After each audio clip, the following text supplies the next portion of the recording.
Hoy vamos a iniciar esta conferencia de prensa, la mañanera, con la cumbre de líderes sobre el cambio climático. Vamos a tener la transmisión inicial, vamos a escuchar al presidente Biden, a la vicepresidenta Kamala Harris. Va a continuar la cumbre, terminando el presidente, la vicepresidenta nos va a representar en la cumbre Marcelo Ebrard, van a hablar otros jefes de Estado y cuando nos toque el turno vamos a dar nuestro mensaje en representación de México. Así va a ser la conferencia del día de hoy.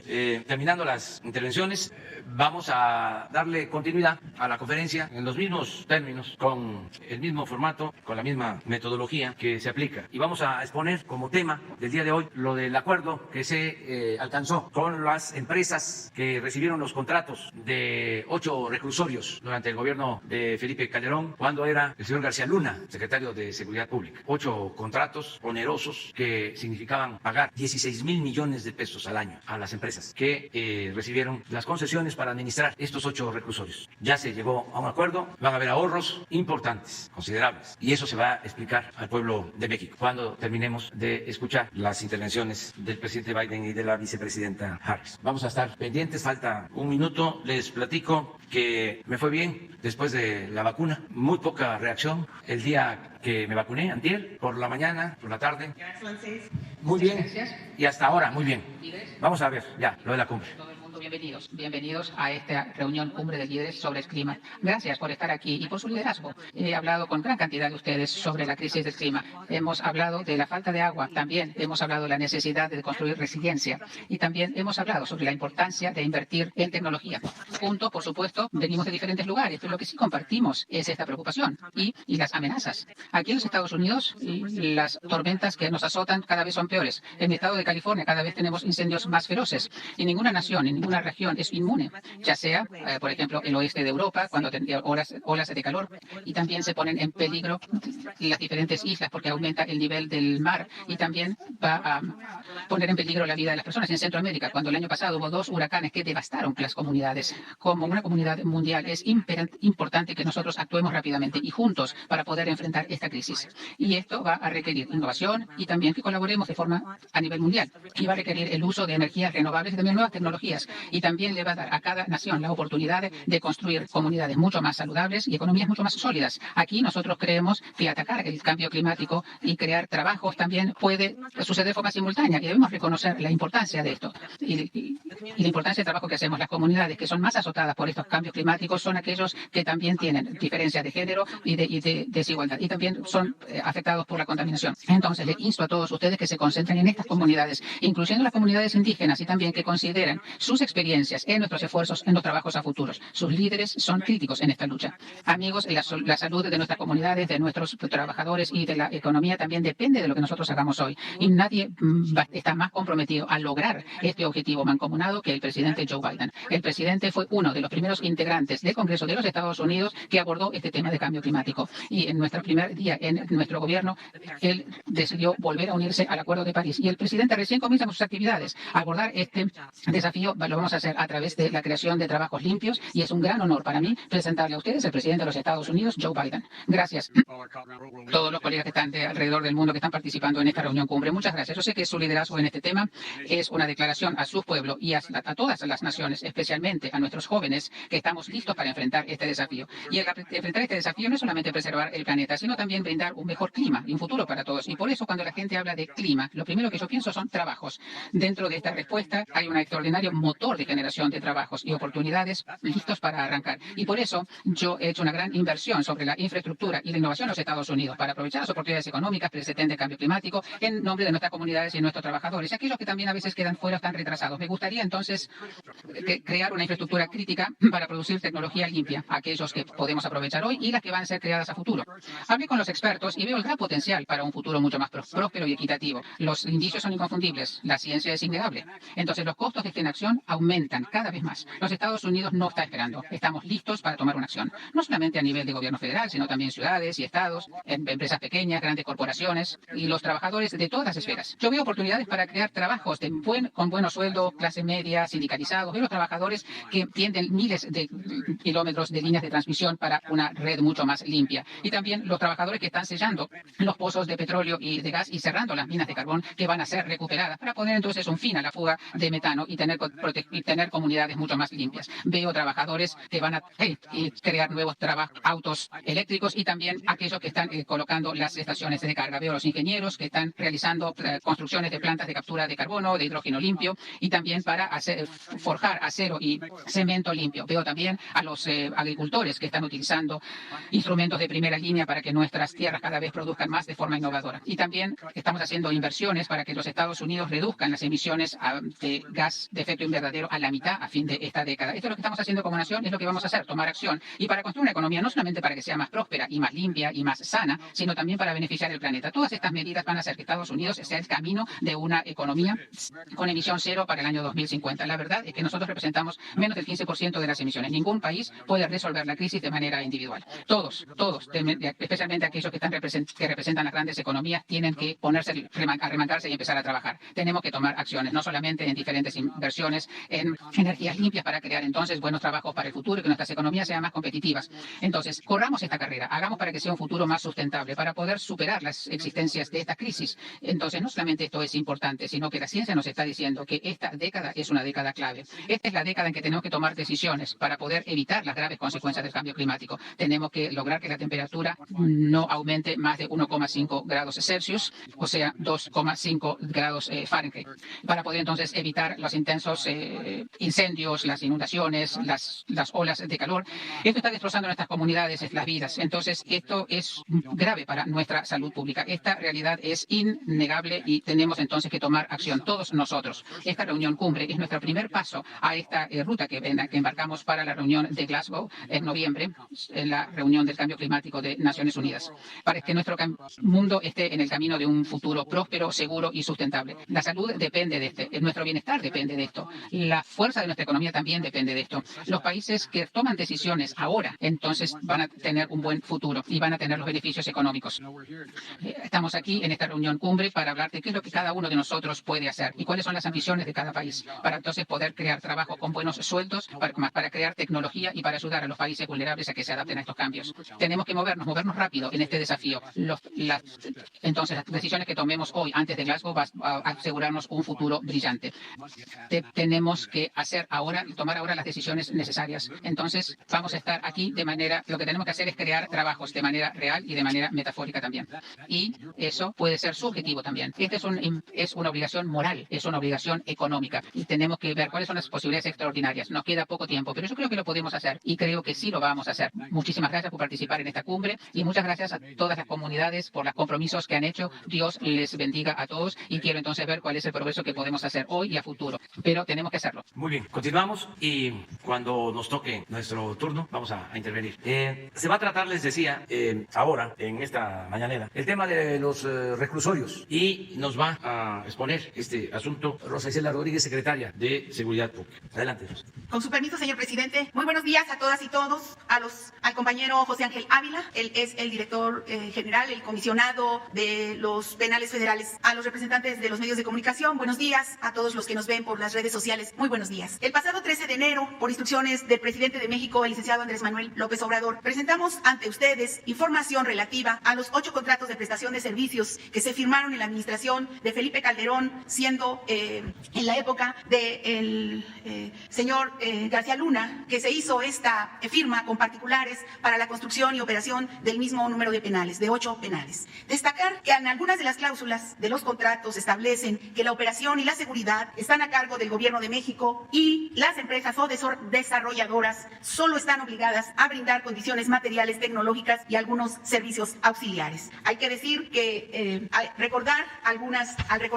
de esas cláusulas, también se estableció que la vigencia de por lo menos 20 años para la prestación del servicio de estos proveedores, de estos particulares, para cada uno de los centros penitenciarios, y el monto proyectado con actualización e impuestos es de 276.619 millones de pesos, de lo cual se ha erogado en 9 años 85.398 millones de pesos. También señala estos contratos, que los pagos realizados durante la vigencia de cada uno de los contratos se llevarán a cabo de manera mensual en su totalidad totalidad, con independencia del número de personas privadas de la libertad que lo ocupen. Es decir, si un penal tiene 100 personas, se paga lo mismo que si tuviera 2,000 personas. El trato representaba un gasto para el pueblo de México equivalente, nosotros decimos, esa es una percepción de la Secretaría, este gasto representa un equivalente al hospedaje diario en un hotel de 5 estrellas o más por el alojamiento, alimentación y la atención de cada interno. Por ejemplo, en 2020 el gasto es tan grande que de los 22,776 millones del presupuesto ejercidos por prevención y readaptación social por esta comisión, 67.7% se fue en el pago de estos 8 contratos. Casi el total, lo que significa pues esta privatización de estos servicios. Además, como se hizo de conocimiento en su momento, los contratos establecen que los inmuebles y sus instalaciones, una vez concluida su vigencia, siguen siendo propiedad del proveedor y no del Gobierno de México. Este fue uno de los principales puntos que se abordaron en las mesas de trabajo que el presidente nos instruyó tener junto con la Consejería Jurídica y con los prestadores de servicios para tratar los montos y cláusulas de los contratos y llegar a un acuerdo que revirtiera el grave daño ocasionado a la hacienda pública. Uno más de los asuntos a destacar fue, como decíamos, la capacidad instalada de cada centro penitenciario contra el número de personas privadas de la libertad que albergaban. Por ejemplo, aquí en el caso del Femenil de Morelos se tiene un número de personas, mujeres que están internas de un total de 806 personas y, digamos, se paga lo mismo por 100 que por 200, que por 800 o por 2,000 personas. Entonces es uno de los casos que ahorita vamos a explicar y con cifras al 31 de marzo se tenían 12,334 personas privadas de su libertad, PPLs, aquí en estos 8 penales, que es a los que dan servicios. Decir, pues, que hay casos en los que el porcentaje de ocupación es de 32%, como este del penal de Morelos, y no obstante se pagaba como si estuviera lleno al 100%. Y en el mejor de los casos, la ocupación está por debajo del 80%. En promedio, el número de personas privadas de la libertad por centro penitenciario llega al 61%. Otro de los asuntos a destacar es el gasto anual por persona privada de la libertad. En esta gráfica se ve que varía entre los 944,000 y los 2,388,000 pesos, es decir, 2,600 o 6,600 pesos por cada una de ellas. Aquí en esta gráfica se ve el gasto por PPL al año, que en promedio es de 1,408,000, y el gasto por PPL al mes, que es de 117,409 pesos, y el gasto promedio por PPL al día, que va de 3,913 pesos diarios, pero, por ejemplo, en un penal de Sonora es el promedio de 2,640 y el Femenil de Morelos de 6,634 por cada una de las personas internas en estos penales. Aquí está el cuadro, no es lo mismo un costo que otro porque son diferentes los contratos, los costos, y en eso hemos estado trabajando. Con base en estos datos, se trabajó intensamente en distintos momentos con las empresas, con el apoyo y la participación del licenciado José Ángel Ávila, el consejero jurídico Julio Scherer, priorizando el diálogo y el acuerdo con los empresarios titulares de los contratos con la finalidad de generar mejores condiciones de pago para el Estado mexicano. A manera de ejemplo, el monto que contractualmente debemos pagar a estas empresas este año es, como bien lo dice el presidente, casi de 16,000 millones de pesos, y gracias a los acuerdos establecidos que se formalizarán en breve, se llevará a cabo el pago de 13,543 millones, lo que significa que tendremos una reducción de 2,390 millones de pesos anuales en este año de 2021. Al término de la administración, se generará un ahorro de 10,106 millones de pesos en estos 4 años, y de acuerdo con cálculos que pueden aún variar y tener actualizaciones respecto de la inflación, al finalizar la contratación, el Gobierno de México tendrá una reducción de alrededor de 41,496 millones de pesos. Hay que decir que se logró otro de los logros en la mesa, es que las instalaciones de los centros penitenciarios que están sujetos a los contratos de prestación de servicio, ahora sí sean incorporados al patrimonio de la nación. Mediante este diálogo se acordó mejorar también con estos recursos las condiciones de vida de las personas privadas de la libertad, y que las autoridades penitenciarias, que finalmente son o somos los responsables, logren la cobertura y un mejor respeto a los derechos humanos. Aquí decir que sobre la parte de las conclusiones, ¿qué se logró en resumen? Se logró una reducción del costo, anterior por favor, reducción del costo al Gobierno de México de un 15%. Se logró que las instalaciones de los centros penitenciarios sean incorporadas a los bienes de la nación al concluir los contratos. También se acordó hacer una revisión permanente de la calidad y el cumplimiento de las obligaciones del contrato, así como que se busque siempre con las autoridades penitenciarias en los servicios el respeto a los derechos humanos de las personas privadas de la libertad, y así se logra un daño irreversible a la hacienda pública y al patrimonio de los mexicanos y las mexicanas. Hay que decir que la siguiente, por favor, que sí, que aún hay procesos penales abiertos para investigar y determinar la responsabilidad de los servidores públicos involucrados que han hecho un daño al patrimonio de México. Recordar también que este acuerdo se inicia por la instrucción del señor presidente y se instruye a no pagar este año y sino hasta que se firmen los contratos para ya determinar ahí bien cuánto se va a pagar. Entonces, digamos, están suspendidos ahorita enero, febrero, marzo y abril, y a partir de ahora, ya que los acuerdos, vamos con las empresas haciendo los pagos correspondientes. Decir también, recordarles aquí que la adjudicación de los contratos se llevó a cabo por adjudicación directa de las empresas señaladas, que son estas que les voy a decir en un momento. Aquí están, por favor, en la lámina. En el caso, pues los tengo aquí ya en un resumen. En el caso de ICA, tiene 2 contratos y le compró a Exi Quantum. Y en el caso de GIA, de Hipólito Gerard, tiene un contrato. Y en el caso de Prodemex, tienen 2 contratos de 2 reclusorios. Y en el caso de Inbursa, le compró el contrato a Omex, digamos, la deuda se la compró a Omex. Y en el caso de BlackRock, compró la deuda a la empresa Tradeco. 2 reclusorios, 2 penales están en contrato con ICA, 2 están de Prodemex y 2 están de Inbursa, 1 de BlackRock y 1 de GIA.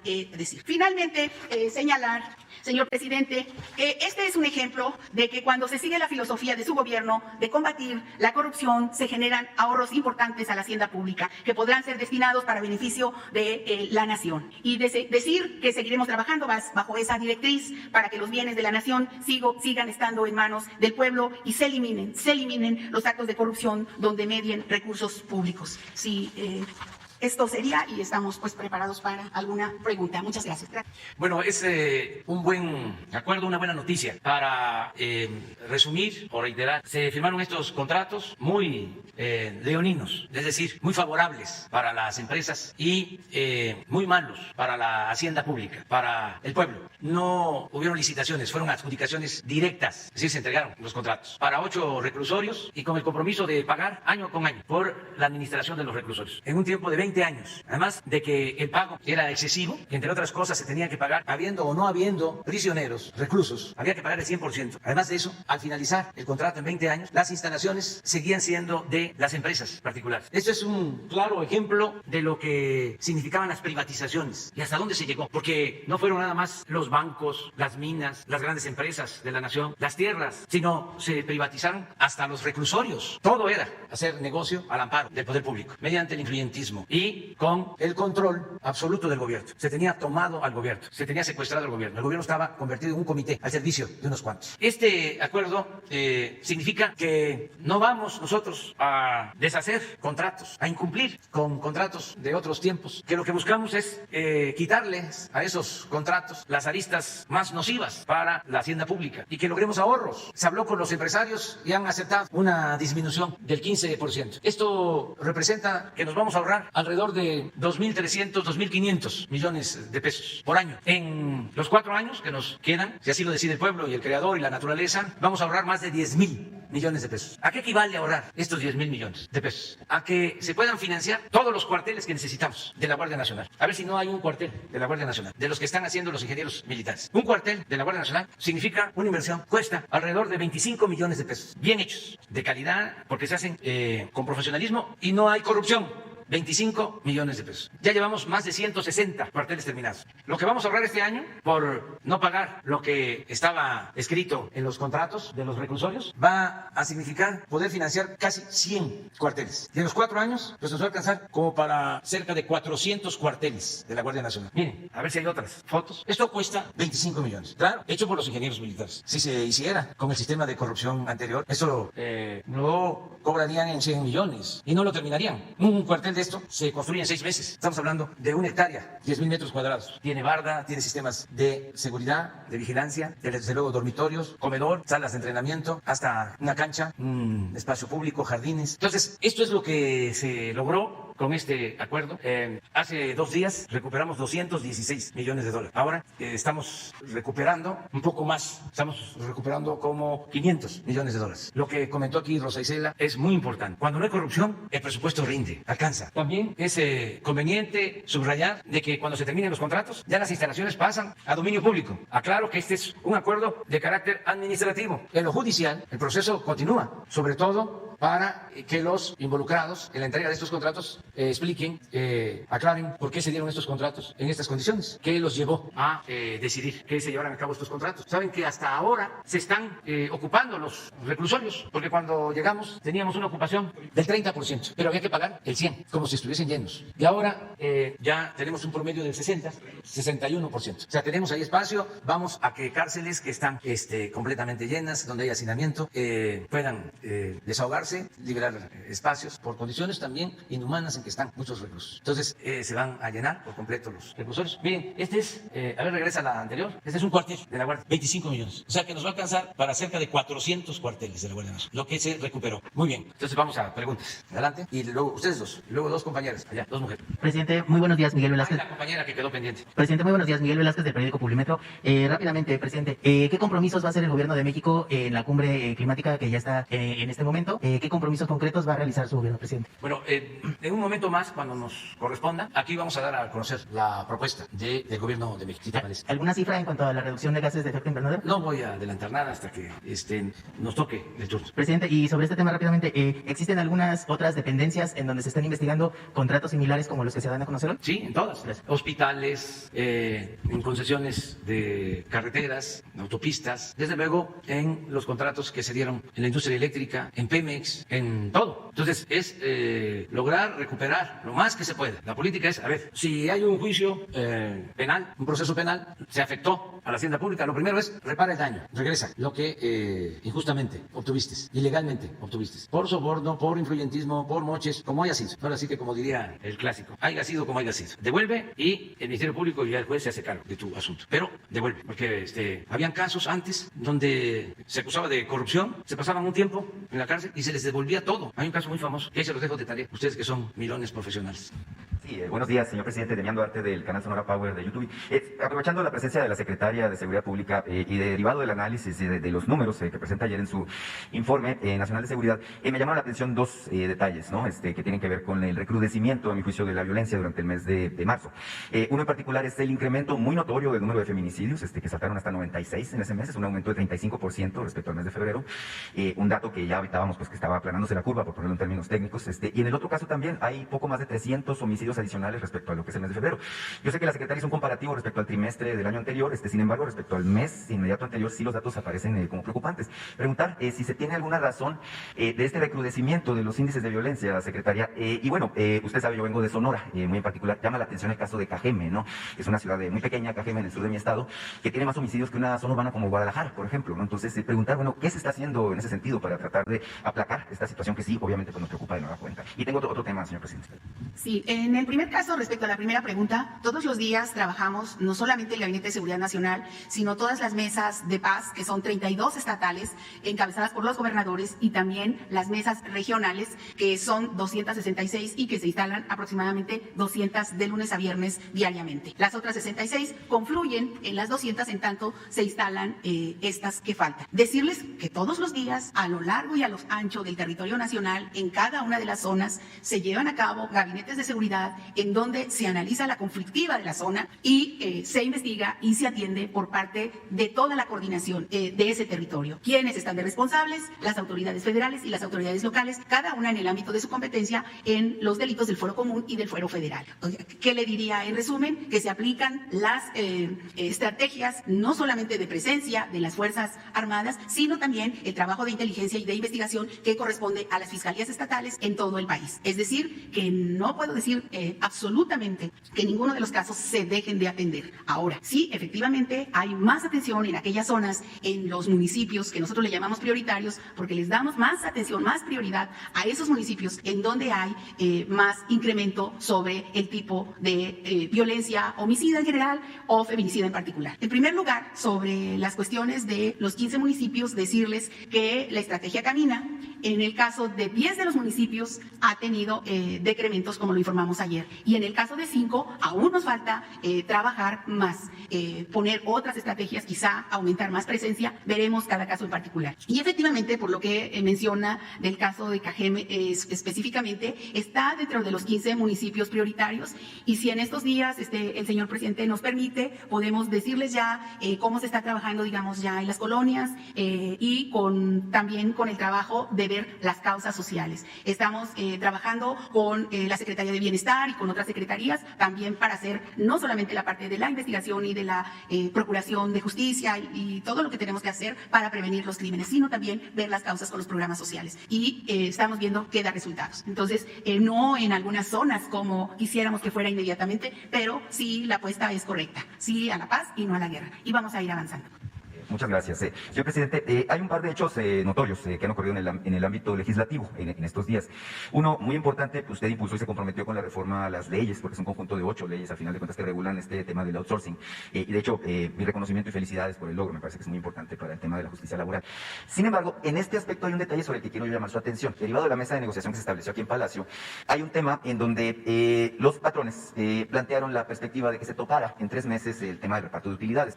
Y es probable que en todo el país sea común que las utilidades jamás rebasen lo que tiene que ver con la percepción de 3 meses de un trabajador, pero como siempre en Sonora pues tenemos una situación bastante especial y esta refiere a las empresas mineras, en particular las empresas de Grupo México, de Grupo Peñoles, incluso de Grupo CARS, que están presentes en mi estado. Y es que los trabajadores de estas minas, normalmente cuando llega el reparto de utilidades, es el día que más están esperando en el año. Me explico, ellos reciben utilidades equivalentes a 500,000 pesos, cuando su sueldo normalmente pues es de entre 12 a 18,000 pesos, es decir, es una compensación bastante jugosa. Hay mucha preocupación entre los trabajadores mineros respecto al impacto que esto pueda tener, este acuerdo que deriva precisamente de la reforma al tema del outsourcing, al respecto de sus ingresos. Yo sé que la ley que fue aprobada antier en el Senado pues ya está en su escritorio para ser promulgada y me importaba mucho pues llamarle la atención sobre este tema porque son miles de trabajadores en Sonora que dependen precisamente del sector minero. Y bueno, ya que estoy en el ámbito legislativo, señor presidente, usted acaba de promulgar la Ley General de Educación Superior, un asunto que tratamos aquí el pasado mes de enero, el 4 de enero para ser precisos, lo abordamos. Usted hizo un compromiso público al respecto de que no se iba a permitir que una oligarquía tomara control de las universidades públicas, que al final de cuentas usted ha reiterado el tema del acceso universal a la educación, que sea además pública y gratuita. Me temo, señor presidente, que la ley promulgada contiene muchos elementos que contravienen los criterios, preceptos que usted ha impulsado como parte del proyecto de la Cuarta Transformación, señor presidente, y me han contactado grupos de estudiantes, grupos de académicos, no nada más de la Universidad de Sonora, donde por cierto hay algunos asuntos que están ocurriendo, sino también de la UABC, de la UAM, de la UNAM, de la Universidad de Sinaloa, de la Universidad de Guadalajara, que levantan la voz y poco a poco esto se convierte en un clamor generalizado porque no están de acuerdo con el contenido de la Ley General de Educación. Le solicitan su intervención, señor presidente. Muy bien. Mira, el primer tema es muy importante, los dos, pero especial, el del reparto de utilidades de los trabajadores. Es tan importante que mañana vamos a explicar lo que se logró con las leyes, porque son 8 leyes que se reformaron para evitar el outsourcing, la subcontratación que se utilizaba para perjudicar a los trabajadores. Es un gran logro laboral. Ya no va a haber esta subcontratación. ¿Se acuerdan ustedes que contrataban a los trabajadores por un tiempo determinado? Los cesaban, los despedían, no les reconocían prestaciones y los volvían a contratar. Lo que pasaba en diciembre,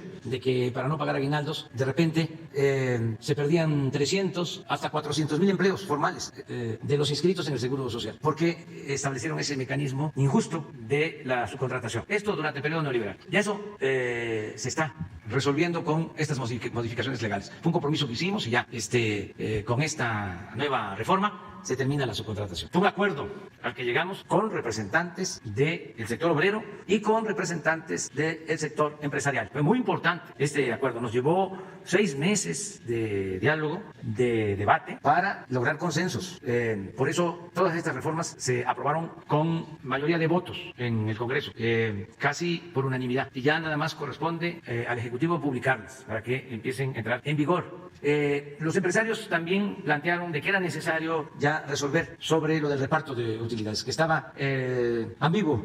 Es un derecho de los trabajadores, pero no estaba regulado. Entonces, se afectaba también a los trabajadores, porque la mayoría de los trabajadores no recibía reparto de utilidades, o recibía muy poco de reparto de utilidades, 10, 20 días de reparto de utilidades. Ahora se logró que como mínimo sean 90 días de reparto de utilidades. Es un gran avance que el promedio sea 90 días. Pero en efecto, habían trabajadores como los mineros que reciben más de 90 días, lo que tú estás planteando. ¿Qué les digo a los mineros, a los trabajadores mineros? De que ellos no van a ser afectados, porque en estos casos, lo establece la ley, se va a seguir contemplando el mismo procedimiento si rebasan los 90 días. O sea, no aplica para eso. No van a dejar de, o van a recibir menos de reparto de utilidades. Lo vamos a explicar bien mañana, si te parece. Pero es un tema muy importante. Yo quiero transmitirlo, que esté aquí la secretaria del Trabajo, Luisa María Alcalde, que esté aquí la secretaria de Economía, los que participaron. Y ojalá y nos quieran acompañar los representantes del sector obrero y los representantes del sector empresarial, porque fue un acuerdo. Ya habíamos nosotros enviado la iniciativa el año pasado, hubieron algunas inconformidades y dijimos, bueno, vamos a darnos tiempo, que haya más diálogo para conseguir un acuerdo. Se invitó a participar a los representantes del sector obrero, se llevaron a cabo mesas de trabajo durante mucho tiempo y se llegó a un acuerdo que considero muy bueno para todos, porque aun cuando los empresarios van a tener que buscar la forma de contratar de manera directa, ya sin intermediarios, y hacerse cargo de las prestaciones de los trabajadores, ellos al mismo tiempo están ayudando para que estas empresas intermediarias no afecten a los trabajadores, no les quiten sus prestaciones y también no evadan el pago de impuestos. Habían empresas de estas factureras que llegaban a tener hasta 10.000, 20.000 trabajadores por esa intermediación. Entonces, ya con esto los empresarios pues se hacen cargo como patrones de atender a los trabajadores. Luego, también es importante que haya ya una regulación sobre el reparto de utilidades. Esto da certidumbre. Esto no se había hecho, llevaba muchos años, que los empresarios estaban pidiendo que se estableciera un techo, porque hay empresas que tienen muchísimas utilidades financieras de estas empresas modernas y no había claridad en cuanto a la forma de repartir las utilidades. Entonces, por eso se llegó a este acuerdo. Empezó con un planteamiento de 30 días y llegó a 90 días de reparto. Entonces, en la negociación sobre esto. Entonces, ayuda a los empresarios porque hay certidumbre y ayuda mucho a los trabajadores porque ya no hay subcontratación y esto aplica para el sector privado y para el sector público. Se termina la subcontratación en el sector público. Es algo también inédito, importante. Y se garantizan prestaciones y un mejor reparto de utilidades. Pero bueno, mañana invitamos a la Secretaría de Trabajo, a Luisa María Alcalde, a la Secretaría de Economía. Si nos acompañan, estoy haciendo la invitación abierta, los representantes del sector empresarial que participaron, que ayudaron mucho, y los representantes del sector obrero, que también ayudaron, que hubo un acuerdo general. Acerca de la reforma a la ley de educación superior, pues yo pienso que también convendría más adelante que se hiciera una exposición aquí sobre las características de la ley, si te parece. Lo hacemos. Como no, señor presidente, muy importante la respuesta que usted ofrece porque sí se generó una fuerte incertidumbre, en particular en Cananea. Usted conoce Cananea, Nacosari, pues son comunidades que viven de la minería y los trabajadores naturalmente que dependen de estas utilidades para compensar, digamos, lo que es sus ingresos. Señor presidente, es evidente que Grupo México tiene utilidades multimillonarias cada año. De hecho, el propietario, que es Germán Larrea, se aparece en la lista de alguna revista como el segundo hombre más rico del país, incrementó sus recursos, su riqueza en $14,000 millones en solamente un año. Pues sería injusto que ante semejante despliegue de riqueza y de ganancias, pues los trabajadores fueron los que salieran perdiendo, ¿verdad? En este tema de Grupo México, está pendiente desde hace meses de que usted estaba convaleciente, por cierto, de coronavirus, le traje este tema a la Secretaría de Gobernación. Es un compromiso de que se iba a presentar de parte de la Secretaría de Medio Ambiente, Luisa María Albores, el informe relativo a lo que pasó con el río Sonora, la remediación y el destino que tuvo el famoso fideicomiso que mal versó, de acuerdo a la información que yo tengo, este señor que se llama Rodolfo Lacita Mayo. Estamos a la expectativa en Sonora, señor presidente, de este tema que es fundamental al respecto de lo que es nuestro estado. Usted sabe, el río Sonora es lo que le da identidad a Sonora, y pues lamentablemente sigue muy afectada esa región. Sí, vamos a pedirle a la Secretaría de Medio Ambiente que nos informe y también hacemos el compromiso de que aquí se dé a conocer sobre ese dictamen, sobre el fideicomiso, los recursos, lo que se entregó, lo que está pendiente, todo, un informe completo, si te parece. O sea, refrendamos el compromiso. Muy bien. Quedamos en dos compañeras atrás. No, a ver, de una vez vamos con la compañera. Es que ahorita vemos, las ustedes dos. Gracias, presidente. Reinaide Ramírez, periodista independiente y para la Alianza de Medios. Bueno, el primer tema, si se trata de hay en Sonora hay un grupo de alrededor de al menos 300 enfermeras y personal médico que el día 12 de abril recibieron un memorándum o una carta que se rescinde su contrato para el que fueron contratados. Este personal es el que usted llamó el 4 de abril del año pasado. Usted hizo un llamado a los médicos y a las enfermeras para que se apuntaran y ayudaran a combatir el COVID. Y resulta que uno de los ofrecimientos que usted hizo, que debe de recordar, es que no iban a ser ellos afectados en su trabajo, que iba a ser un trabajo permanente. De hecho, se les dieron plazas, se le llama plaza cero, según tengo entendido lo que explican ellos. Y resulta que hoy les están diciendo que ya se les cancela la plaza, que ya no tienen trabajo de un día para otro. Nadie sabe explicarles, ni las autoridades del IMSS, ni las autoridades del sindicato les dijo que renuncien o que se esperen a que alguien les resuelva, porque pues ellos no saben nada. Entonces, ver usted, ellos piden que usted, pues, ¿qué está pasando, presidente? Y si realmente se les va a cancelar su plaza, o se les está dando a otras personas, o porque hay un rumor de eso, particularmente en la ciudad de Nogales, o qué es lo que está pasando en el caso del IMSS, ¿no? Bueno, si te parece, ahora nos das la información y le vamos a pedir al director del IMSS, a Zoe Robledo, para que informe. Pero existe el compromiso, lo reafirmo, de que quienes fueron contratados en los momentos más difíciles de la pandemia tienen la garantía de que van a seguir trabajando en el sector salud. ¿Usted tenía conocimiento de esa situación? No, hay que ver de qué se trata, quién lo está haciendo, pero hay la instrucción de que no se despida a trabajadores. Presidente, ¿se contrató personal de más? Porque tengo entendido, según lo que explicaba aquí Gatell y en la conferencia de salud, hay un déficit aún de médicos y de enfermeras y de personal especializado. Sí, por eso puedo asegurar de que no se va a despedir a trabajadores del sector salud, porque hacen falta, aún con todos los que se contrataron. ¿O hace falta recursos, presidente? No, hace falta trabajadores. Ahora, porque no olvidemos, no hay que decir ni perdón ni olvido, o cada quien puede decir lo que quiera, pero no es ni perdón ni olvido. A lo mejor perdón sí. Yo soy partidario de que el perdón sí se pueda ofrecer. Perdón sí. Olvido no, porque hay ahora como amnesia colectiva. Tampoco, me retracto.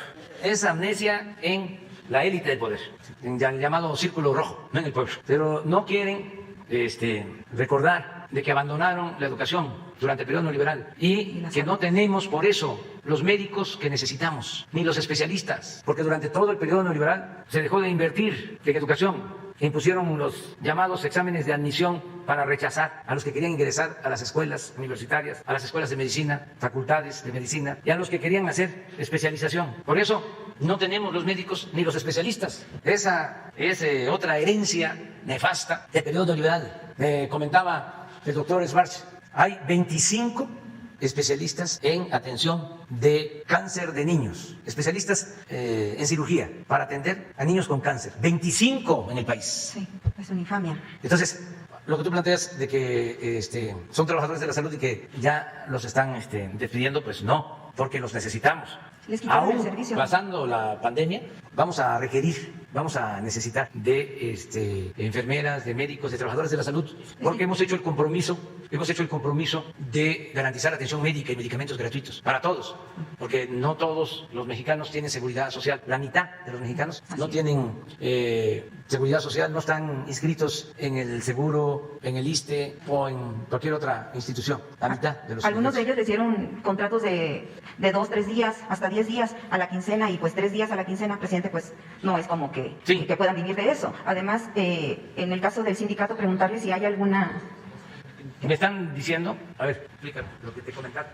¿No sabes Zoe? Sí, bueno, me comentó el director del IMSS sobre este caso de Nogales y de Sonora, que se está buscando incorporar a todos los trabajadores del sector salud en el IMSS que han participado en el combate contra el COVID, que hay un problema ahí de plazas de otro tipo, de gente que estaba ya contratada antes, pero se está resolviendo y que se va a atender a todos, buscando incorporar a todos los trabajadores.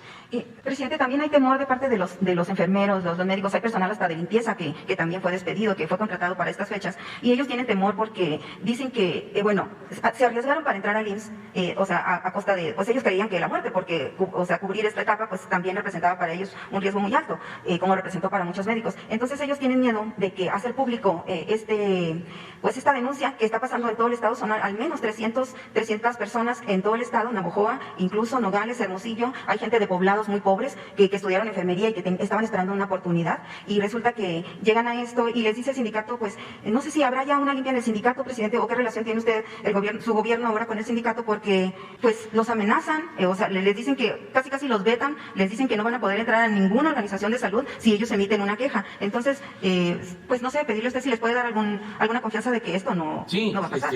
Un amparo. Tú eres la juez. Ya están amparados.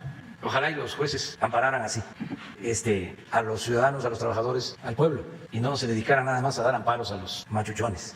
Así es. Ya están amparados. La relación con los dirigentes sindicales del sector salud es buena. Yo tengo que agradecerles porque hay muchos sindicatos en el sector salud, no es uno por institución, hay muchos, y con la pandemia han actuado los dirigentes sindicales de manera responsable.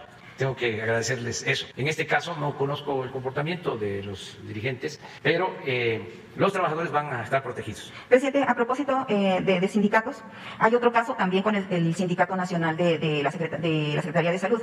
Y la Fiscalía de Sonora la Fiscalía General de la República acaba de revivir una denuncia penal contra funcionarios del gobierno de Guillermo Padres. Entre esas denuncias que revive está una contra este líder sindical nacional de la Secretaría de Salud. En este caso hay un grupo también de 300 trabajadores de la salud en Sonora que desde que usted ingresó, incluso en su campaña, le habían estado siguiendo a usted a todas partes para pedirles la basificación, que les dieran una base laboral, porque pues tienen muy pocos, tienen un sueldo de 2,000 pesos a la quincena, 2,500, 2,600, y lo habían estado persiguiendo usted, pero resulta que este líder, ellos ya tienen una base desde el 2016, pero no se les paga con esa base. O sea que hay al parecer hay un presunto fraude de este líder sindical que ahorita solicitó un amparo y está prófugo, es lo que comentan algunos de los trabajadores porque no saben dónde está. Y resulta que ellos están recibiendo un pago por honorarios, no tienen seguro, no tienen ninguna prestación de ley, pero su sueldo sí está ahí y de acuerdo a la investigación hay a presuntos aviadores a los que se les estaría entregando ciertas cantidades, se habla de más de 2,000 millones de pesos en este caso. Entonces no sé si usted tiene conocimiento de esa situación y si ellos tendrían también una respuesta de usted para que puedan cobrar realmente sus plazas. Hay unas que son federales, hay otras que son estatales. En el caso de 35 personas del área de vectores, ellos son a nivel federal, son los que lo han estado persiguiendo a usted por donde quiera que va y le han mandado diversas cartas. Ellos son, desde el 2016, tienen su base según lo que resultó ahora, pero no están recibiendo ese sueldo, reciben 2,500 cuando su sueldo debería de ser de 12,000 pesos. Este personal, presidente, son personas de muy escasos recursos, son gente que anda en la calle recolectando muestras, tocando puertas, son gente que incluso tomó las muestras en el río Sonora y algunas personas resultaron afectadas con la contaminación, están siendo atendidas todavía y no en el IMSS, no en un hospital con un servicio básico médico específico para ellos, sino con el sector salud,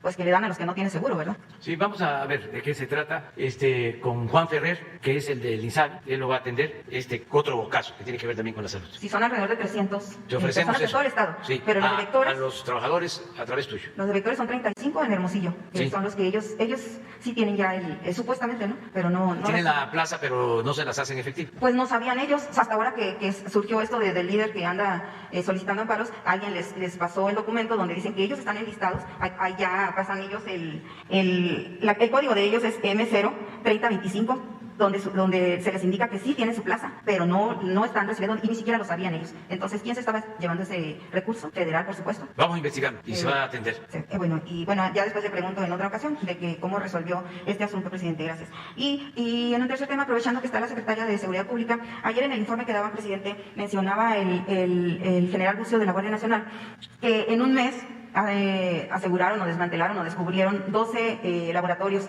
de droga sintética. Si la secretaria sabe de este tema, si pudiera ampliar, porque 12 en un mes, en un país de 32 estados, pues es como, pues yo creo que en una colonia se encuentran en una cuadra. Entonces, o 2, 3 cuadras. Entonces, si puede ampliar un poquito de qué ciudades se trata esto, dónde fueron detectados esos laboratorios, que usted sabe, hay una campaña federal del combate a las drogas, están tratando de rescatar a la gente de abajo, y lo que consumen la gente pobre, la gente de abajo, es justamente drogas sintéticas. Entonces, sí podría ampliar un poquito, y si hay un trabajo especial contra este tipo de laboratorios o algo, bueno, no la estrategia, pero sí, ¿qué se está haciendo al respecto? Bueno, en general, estamos combatiendo el tráfico de drogas, y en los últimos tiempos estamos dándole más atención a todas las drogas químicas que se introducen por los puertos. A eso se debió que los puertos pasaran a ser manejados por la Secretaría de Marina, por el contrabando, por la entrada de drogas, fentanilo y otros químicos por los puertos. Y se están constantemente destruyendo laboratorios en distintas partes del país donde se terminan de procesar estas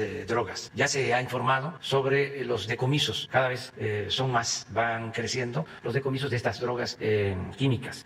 Me gustaría que Rosa Isela les explicara y que les informemos de cómo han ido creciendo los fideicomisos de estas drogas, más que las otras drogas, que la marihuana, que amapola. Ahora son más estas drogas que las tradicionales. Gracias, señor presidente. Con su permiso, efectivamente, como aquí se ha señalado en varias ocasiones, ha ido el incremento, este es el último reporte que se presentó en la semana apenas sobre el tema de los aseguramientos y las drogas sintéticas. Como se verá y como lo comentan las fuerzas de seguridad, las fuerzas armadas del país, con el trabajo cotidiano que se hace en el despliegue de todo el territorio, aquí se ve cómo ha ido incrementando los decomisos de drogas sintéticas y que no son solamente ese número, sino no es la cifra que ustedes refieren. Me gustaría hacerla extensiva, no solamente a un mes, sino al trimestre, por ejemplo, en donde es importantísimo el trabajo de la Secretaría de la Defensa Nacional, de la Secretaría de Marina y de la Guardia Nacional. Esto solamente es un periodo breve, pero me gustaría presentarla estado por estado y entregar la documentación que se comenta diariamente en estos lugares, porque en todas las mesas de paz del país y evidentemente se comentan solamente los más importantes decomisos que se hacen en todo el país. Entonces,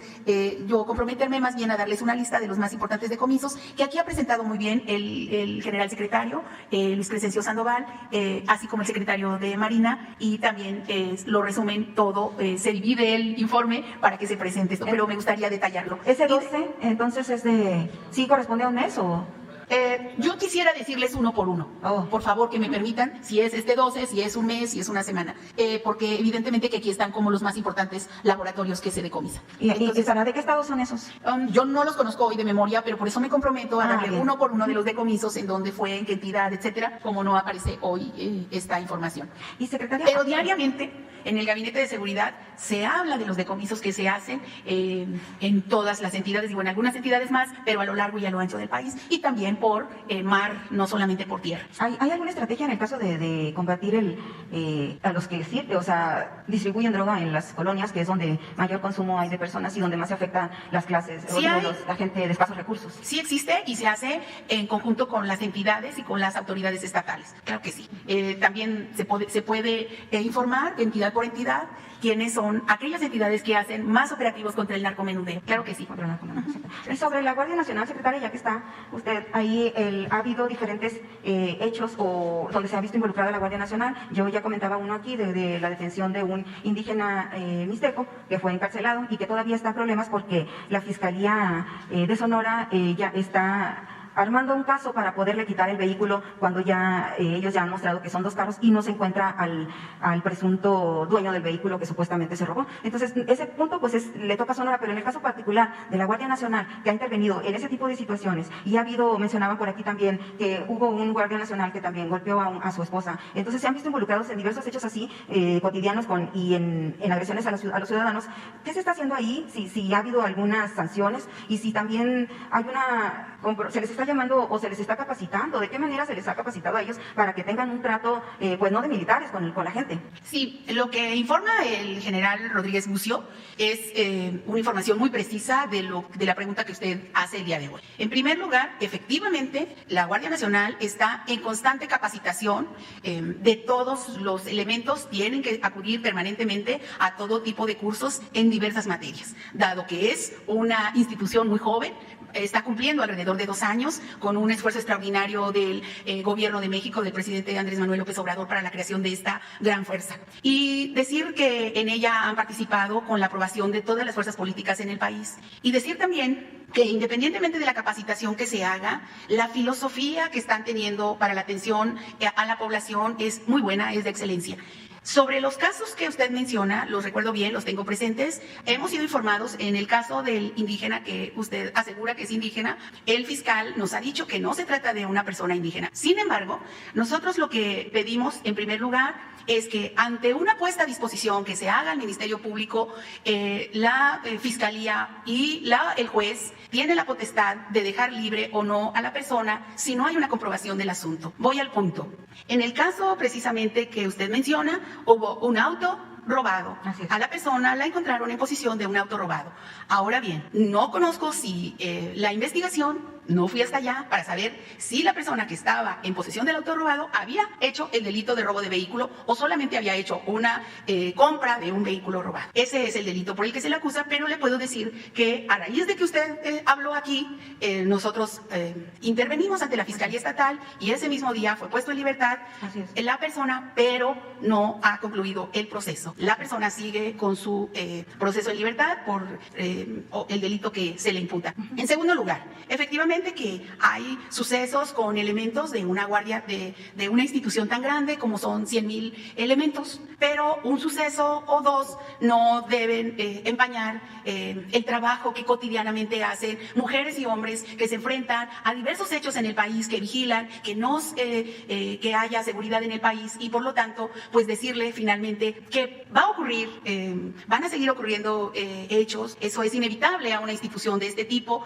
pero que no son la mayoría. La mayoría de los elementos de la Guardia Nacional son mujeres y hombres valientes y trabajadores que diariamente se capacitan y que están muy orgullosos de pertenecer a esta institución. Por cierto que la persona que golpeó a la esposa, este ex Guardia Nacional, fue dado de baja de la institución y aún permanece en un reclusorio en la Ciudad de México. Muchas gracias. Muy bien. Nada más, secretaria, lo que dice de la Fiscalía se refiere a la Fiscalía de Sonora, que dice que Melitón no es indígena. Sí, a eso me refiero. Yo le voy a pasar a usted las dos videos que ellos me han pasado de las sesiones para que usted corrobore si quién está mintiendo, si la Fiscalía o yo, o Melitón, que su familia, o sea, ellos como hicieron un peritaje, no se fíe usted de la Fiscalía porque inventa los casos, de verdad, no se fíe usted de la Fiscalía de Sonora porque inventan los casos. Yo cubro muchísimo la justicia en Sonora, sé muy bien cómo trabajan, por eso investigué muy bien este caso y sé muy bien cómo trabajan y sé que inventan los casos, sé que incurren en delitos para inculpar personas. Estaremos pendientes del caso. Y de este mismo caso no es aislado, secretaria. Hubo gente que se comunicó de Morelos y de otros estados para decirme que casualmente les pasó lo mismo y justamente con carros robados en Puebla. Entonces ahí pareciera que hay un modo de operar, no sé si de las autoridades o de una especie de operación en banda que esté haciendo este tipo de situaciones para apoderarse de vehículos que les gustan o que necesitan para otras situaciones. Revisamos el caso hasta donde nos hizo la denuncia y seguiremos viendo el caso a profundidad. Y con mucho gusto. Gracias, secretaria. Y nada más, sí, efectivamente, presidente, el Melitón, indígena de Mixteco de Oaxaca, que radica entre Baja California Sur y Oaxaca, le reconoce y le agradece que el mismo día la familia está muy agradecida con usted porque ese mismo día salió libre él. Gracias. Muy bien. Miren, yo quiero aprovechar este momento para informar sobre algo que considero importante. Ayer se detuvo un tráiler lleno de despensas en San Luis Potosí, el sábado, y hoy me lo informaron, por eso pensé que había sido ayer. El sábado se detiene un tráiler lleno de despensas y no aparecen dueños de la mercancía y seguramente tiene que ver con el reparto de las despensas en épocas de elección, como es la mala costumbre, el repartir despensas, el frijol con gorgojo para obtener los votos. Entonces, quiero hacer la denuncia pública para que intervenga la Fiscalía General y en especial la Fiscalía Electoral, porque hoy se dio a conocer en la reunión del gabinete este hecho y no podemos quedarnos callados. Ya acordamos, incluso con la participación de los gobernadores, de no permitir el fraude electoral, que no haya utilización del presupuesto para favorecer a ningún candidato, a ningún partido, que no se utilice dinero del presupuesto o dinero de los grupos de intereses creados, dinero de la delincuencia organizada o de la delincuencia de cuello blanco, que no haya tráfico con la pobreza de la gente, que no se entreguen despensas, que no se presione a nadie, que el voto es libre, es secreto, que las elecciones sean limpias, sean libres. Ya se reformó la Constitución y es delito grave el fraude electoral. Por eso, quien tenga conocimiento de que están repartiendo despensas con fines electorales o que están utilizando dinero público, dinero mal habido o instituciones están participando, deben de hacer la denuncia, ayudarnos para que tengamos una auténtica democracia, una verdadera democracia que no ha habido en nuestro país desde hace siglos. Estamos apenas dando los primeros pasos. Entonces hay que denunciar estos hechos. Vamos a presentar nosotros toda la información que tenemos a la Fiscalía General de la República. Muy bien, seguimos adelante. Gracias, presidente. Muy buenos días, Rocío Jardines, W Radio. Preguntarle, presidente, en primera instancia, ¿qué opinión le merece, qué información tiene acerca de esta alerta que se lanzó tanto de la Organización de la Salud como también el propio COFEPRIS, que ha dicho que sí se han detectado vacunas falsas en el país que se venden a través de Internet? ¿Qué información tiene? Si hay gente detenida, en qué zonas se están vendiendo además, ¿cuáles son los datos que tienen respecto? No tenemos mayor información. Algunos casos aislados, sonados, porque se hizo propaganda en contra de nosotros. En el caso de Campeche, ¿se acuerdan? De las vacunas estas que las llevaban, creo que a Honduras. O antes, un caso en Monterrey, pero no más. Afortunadamente, el plan de vacunación se está llevando a cabo de manera organizada, en forma equitativa, igualitaria, sin detenernos, porque están llegando constantemente vacunas. No nos vamos a parar, vamos a vacunar a todos los mexicanos que lo necesiten, a todos. Es universal la vacunación y gratuita. Ya estamos por terminar de vacunar a adultos mayores. La semana próxima vamos a informar sobre la vacunación de adultos mayores. Hicimos el compromiso de que en abril se terminaba de vacunar cuando menos con una dosis a los adultos mayores y vamos a cumplir, lo adelanto. Y se inició la vacunación de maestros, va bien. Ya se han vacunado como 160,000 maestros. ¿Cuántos? Sí, pero incluye Campeche. Bueno, de todas maneras, sí, más de 200,000, porque Campeche son como un poco más de 20, ¿no? Sí. Entonces, 200,000, un promedio de 100,000 maestros por día vacunados, maestras y maestros. Pero entonces, ¿sí se está haciendo investigación o no acerca de esta venta? No, porque no tenemos denuncia. Okay. Que yo sepa sobre vacunas falsas, no hemos tenido. Ok, presidente. Ok, en otro tema, presidente, hace unos días usted nos comentaba que estaban haciendo una revisión de la cuestión de los precios del gas. Incluso este lunes nos había informado la titular de Profeco este incremento incluso de 15 pesos por litro en el gas estacionario y más en el de cilindro. ¿Cómo va esta revisión? Si va a poderse detener.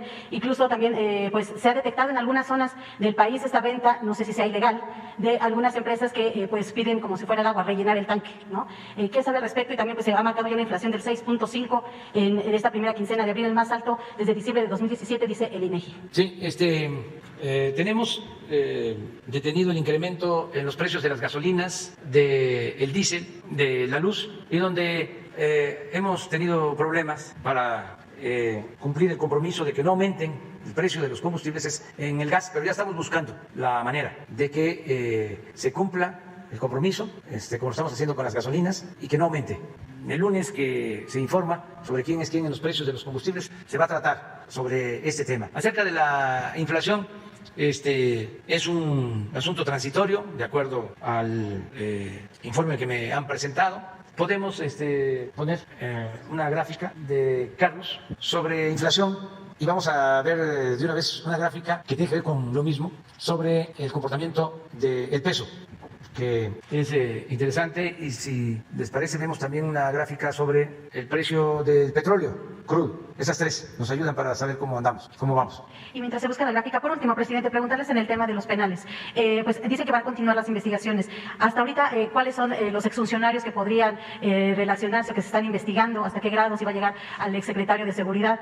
Y pues a ver si se le va a pedir que regresen el dinero a estas personas, personajes como Salinas, los hermanos Salinas y demás. ¿Saben al respecto? Gracias. Sí, la denuncia está en la Fiscalía General de la República. Ellos podrían informar. Desde luego se presentó en su tiempo por la Secretaría de Seguridad Pública y es la Fiscalía la que tiene la investigación. Ellos podrían informar sobre esto. Ya lo expliqué. Nosotros estamos recuperando lo que se ha podido de acuerdo a este convenio, con estos acuerdos, que consideramos es importante. Es no irnos a pleito jurídico porque nos llevaría tiempo. La verdad que no le tenemos mucha confianza en algunos jueces. Le tenemos confianza al Poder Judicial como institución, pero los jueces, magistrados, y también no todos, para no generalizar. Miren el caso de este juez tan famoso que en horas concede amparo para las empresas eléctricas extranjeras y así también en horas concede amparo a las telefónicas que no quieren que haya registro de las tarjetas que se utilizan para usar los celulares y proteger a la gente de la delincuencia. Y el juez él mismo le da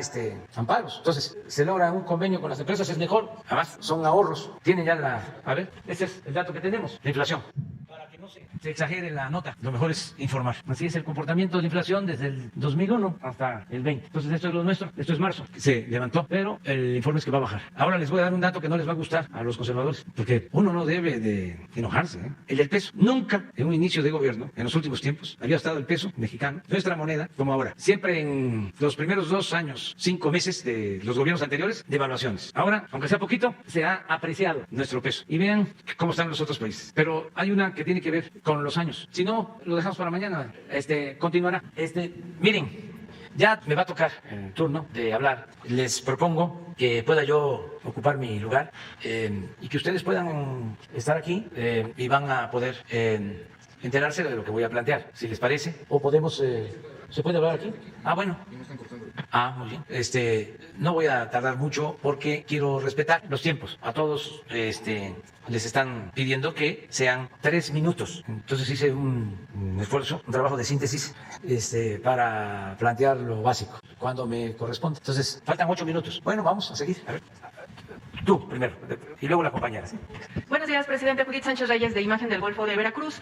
Presidente, el 20 de abril se cumplieron 11 años del desastre ambiental provocado por la empresa British Petroleum en las aguas del Golfo de México. Ese día, varios pescadores y sus familias hicieron varias manifestaciones en estados como Veracruz, Tabasco, Campeche, Tamaulipas y Yucatán, con la intención, de nuevamente poner sobre la mesa pues este tema. Y ellos denuncian que hubo un acuerdo con esta empresa en el gobierno de Enrique Peña Nieto, quien recibió $25 millones, de los cuales no hubo ninguna indemnización hacia ellos. En ese sentido, pues le hacen 3 peticiones. La primera, pues que se les ayude a ver la posibilidad de que ellos se les pueda reparar el daño, ya que fue impactada su actividad productiva y económica. 2, que si hay el monitoreo o la intención nuevamente de abrir carpetas de investigación en contra de los funcionarios que estuvieron involucrados en este caso, como es el ex embajador Jerónimo Gutiérrez, el abogado de la empresa William Noble y el entonces secretario de Relaciones Exteriores Luis Videgaray, quienes obviamente permitieron este acuerdo económico con esta empresa transnacional. También le piden pues se pueda monitorear la operatividad de British Petroleum y otras empresas de este tipo para evitar efectivamente que haya impactos en nuestras costas, en este caso en las aguas de México, y que obviamente son generados por intereses económicos. Yo el año pasado le había comentado que estos pescadores en estos estados de la República habían presentado ya una denuncia ante la Fiscalía General de la República. A la fecha no ha habido ninguna resolución positiva a su caso y pues preguntarle qué mensaje les envía usted a estos pescadores y de qué otras herramientas jurídicas también pudieran ellos echar mano justamente para tener una reparación del daño. Bueno, lo que podemos hacer es que entregues toda la información, que nos ayudes con la información que poseen los pescadores, y voy a pedirle a Rocío Nale, secretaria de Energía, y a María Luisa Albores, de Medio Ambiente, a las dos, que atiendan este caso y que se explique aquí sobre esta situación, se aclare si el gobierno recibió ese dinero, si no se repararon los daños, todo lo que tenga que hacerse, y también ayudar para que no queden ellos en estado de indefensión, que pueda haber justicia, si te parece. Ya nos está seguramente viendo María Luisa Albores, Rocío Nale, ya tienen tarea, nada más con Jesús, que nos entreguen toda la información y aquí se va a informar. Bien. Presidente, en otro tema, si bien usted ya compartió su postura respecto a los niños que están siendo entrenados y armados en Guerrero, su mensaje, fue de adulto a adultos, ¿no? Se acostumbra mucho a hablar de esa forma, de adultos a adultos, y dejar a un lado, pues realmente el hablar con los niños. Se lo pregunto porque los niños en este video, en este reportaje que se dio a conocer, le hicieron una petición muy particular, que les brindara protección a ellos y a sus familias. En este sentido, ¿qué les respondería usted a estos niños que están viviendo esta situación de violencia en Guerrero, pero asimismo en algunas otras regiones del país, tomando en cuenta también, pues que estamos a unos días de conmemorar el Día del Niño? Bueno, que me dirigí a los adultos y también a los niños, y que repito lo mismo, el Estado tiene la obligación de proteger a las personas, a las familias, a niños, a adultos, a todos. Es nuestra responsabilidad. Entonces, tenemos que cumplir con eso, y se está haciendo. En Guerrero está participando la Guardia Nacional y va a seguir participando la Guardia Nacional, protegiendo a los ciudadanos. Para eso se creó la Guardia Nacional, para proteger a los niños, a las niñas, para proteger a todos los mexicanos. Eso es lo que yo les mando a decir a los niños, y también les mando a decir que no hay que hacer justicia por propia mano, que hay que exigir, como ellos lo están haciendo, porque es un derecho, que la autoridad sea la encargada de proteger a los ciudadanos y de hacer valer la justicia.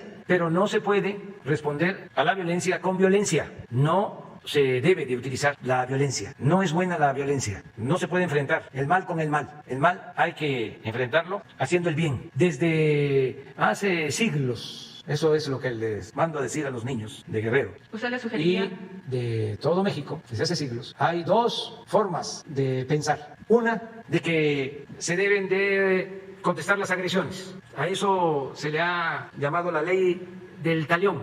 Es el que a fuego no, pero también es el que al que hierro mata, a hierro muere. Es ojo por ojo o diente por diente. Es decir, que se responda igual, con violencia. Esa es una concepción de la antigüedad. Yo no estoy de acuerdo con eso, porque entre otras cosas nos quedaríamos tuertos todos, o chimuelos. Y hay otra concepción que es la de la no violencia, el de apostar a la paz. Y siempre han habido expositores, dirigentes sociales, profetas, que han defendido esa doctrina de la no violencia, de la solución pacífica de las diferencias. Hay una frase bíblica que tiene que ver con eso, que habla de la no violencia, de no responder con violencia. Y por eso también existe el Estado, que es el responsable de garantizar a todos la paz y la tranquilidad. Es una de sus funciones del Estado. Entonces, le digo a los niños, no a la violencia. Nosotros vamos a protegerlos, no solo por daños materiales, físicos, sino protección también para que puedan estudiar, que tengan becas, que puedan salir adelante con el estudio, con el trabajo, que eso es lo que estamos procurando. Eso es lo que puedo comentar, pero no a la violencia. Y, como lo dije en esa ocasión, los padres y los adultos tenemos más responsabilidad y no utilizar a los niños. Nada justifica el que se utilice a los niños. Nada. Ni porque hay inseguridad y vamos a crear autodefensas y van a participar los niños, o tenemos necesidad de tener trabajo, de contar con trabajo, y vamos a emigrar y necesitamos, para que nos den nuestra residencia, nuestro asilo, necesitamos llevar niños y vamos a caminar junto con niños, porque así tenemos garantía de que nos den refugio. No, aunque se trate de una cosa justa, aunque se busque vivir libres de miseria, con los niños no. Entonces eso es lo que puedo comentar. ¿Ya, Mero? La solución permanente a esta crisis de deuda es importante solucionarlo. Por lo tanto, tenemos que tener acciones para poder establecer instrumentos útiles y también la cancelación de la deuda o suspensión de la deuda o replanificación, reestructuración de la deuda. Entonces, las condiciones de clima están afectando diferentes sectores y está generando refugiados. Esto también es en beneficio de todo el mundo. Tenemos que reconocer la interconectividad de todos nuestros países y tenemos que respetar y también respetar nuestra humanidad. Los estados también, estos pequeños estados son mercados y también dan empleo a diferentes personas y también tienen que beneficiarse de todos estos instrumentos. Los mercados y las democracias y luchar por derechos humanos, por justicia y también para brindar condiciones económicas que desalientan a los refugiados. Necesitamos acceso a vacunas del COVID-19, que debería ser una prioridad. Necesitamos tener acción para reducir las emisiones de gases invernaderos. Tenemos que tener un programa de erradicación de deuda o de replanificación de deuda y también tener fondos para poder reconstruir nuestras economías y también fondos para poder establecer tecnologías que nos permitan la descarbonización. Excelencia, es nuestra esperanza que el espíritu de cooperación sea un resultado de esta reunión, que podamos llevarla a Glasgow también para inspirar una gran acción para poder lograr estos objetivos. Muchísimas gracias. Gracias, señor ministro. Es ahora mi placer dar la palabra al presidente de México, López Obrador. Señor presidente. Empiezo explicando que aunque hemos descubierto 3 grandes yacimientos de hidrocarburos, el petróleo que estamos descubriendo se destinará básicamente a cubrir la demanda de combustibles del mercado interno y se acabará con la práctica de exportar petróleo crudo y comprar gasolinas. De esta forma ayudaremos a evitar el uso excesivo de combustibles fósiles. También estamos modernizando nuestras plantas hidroeléctricas para reducir el uso de combustóleo o carbón en la producción de electricidad. La energía que se produce con agua es limpia y barata. De ahí que hemos decidido cambiar turbinas antiguas por equipos modernos, lo cual nos permitirá aprovechar el agua de los embalses para producir más energía, sin construir nuevas presas y sin causar afectaciones. La tercera propuesta consiste en compartir con ustedes, en especial con usted, presidente Biden, una experiencia exitosa. Estamos aplicando el programa Sembrando Vida, que posiblemente sea el esfuerzo más grande de reforestación en el mundo. En ello laboran 450,000 campesinos y campesinas que reciben un jornal de 5,000 pesos mensuales para plantar árboles frutales y maderables en sus tierras o parcelas. Se han sembrado hasta ahora 700 millones de plantas y se llegará a 1,000 millones para abarcar 1 millón de hectáreas. El presupuesto asciende a 29,000 millones de pesos anuales, 1,400 millones de dólares. La propuesta es que juntos ampliemos dicho programa en el sureste de México y en Centroamérica para sembrar 3,000 millones de árboles adicionales y generar 1 millón 1.200.000 empleos. Nosotros asumimos nuestra responsabilidad económica y nos comprometemos a ayudar en la organización productiva y social. Y ustedes, presidente Biden, podrían financiar el programa Sembrando Vida en Guatemala, Honduras y El Salvador. Tomemos en cuenta que con 4 millones de hectáreas de árboles se absorben 70 millones de toneladas de dióxido de carbono por año. Agrego una propuesta complementaria. Con todo respeto, el gobierno de Estados Unidos podría ofrecer a quienes participen en este programa que después de sembrar sus tierras durante 3 años consecutivos tendrían posibilidad de obtener una visa de trabajo temporal y luego de otros 3 o 4 años podrían obtener hasta la residencia en Estados Unidos o su doble nacionalidad. El fenómeno migratorio, como lo sabemos todos, no se resuelve con medidas coercitivas, sino con justicia y bienestar. Además, usted, presidente Biden, es un hombre sensible y sabe que el espíritu de trabajo y el deseo de superación del migrante es fundamental en el desarrollo de las naciones. Con migrantes, con esos seres excepcionales, se han hecho las grandes naciones. Es cosa de ordenar los flujos migratorios y darles cauce con humanismo y juicio práctico. Junto con el amor a la naturaleza y la responsabilidad de heredar a las nuevas generaciones un planeta habitable, debe también prevalecer la fraternidad universal. Muchas gracias. Presidente López Obrador, ahora le doy la palabra al presidente de Gabón. Señor presidente. ¿Les parece si nos vemos mañana? Sí, porque tengo que seguir. Muchas gracias.